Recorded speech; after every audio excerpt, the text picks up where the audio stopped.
school, when you're in high school, when you're in college. Read and look at different pieces of fictional text or nonfiction text, compare them, contrast them, find common themes, find common main ideas, and then be able to apply that.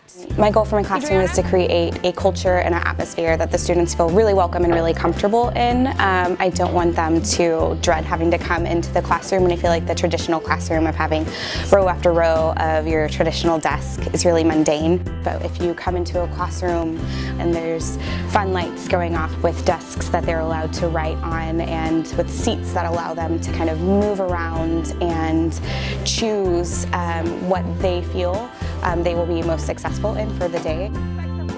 The stuff that we sit on, I think it's pretty cool because I've never had this before.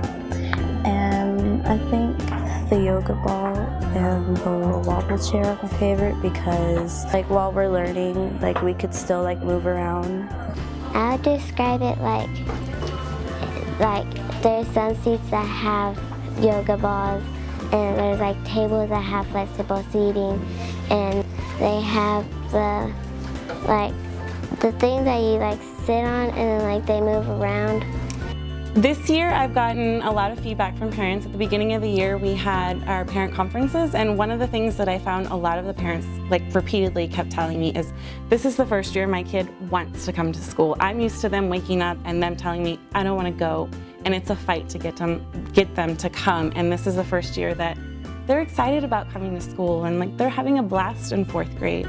So instead of just sitting down, and it could help us focus on our work, so we could just be jumping around instead of just sitting there drawing pictures. We could just jump up on the yoga balls, and it's something that keeps us from that just makes us do our work. There has been huge improvements in behavior and engagement ever since I implemented flexible seating in the classroom. There's a lot more work that needs to go into creating the culture if the students are in a traditional seat, but if they're allowed to kind of wiggle around in their seats, they're going to be more engaged when they are working in groups, because instead of getting up out of their seats and running around to kill all that extra energy that 9 and 10-year-olds have, they're allowed to sit in their seats and wiggle around and expend that energy that they have built up inside them, so they're able to stay more engaged in the lesson or the activity. I feel like they have more respect for me, and so when I'm teaching, they listen. When they're doing their work, they know I expect them to be doing their best, and they do. I feel like it helps build a rapport between me and the students as well. I mean, kids are spending their entire day in the classroom, so for me it's really important when they walk in that they are able to take ownership. It's not my classroom, it's our classroom.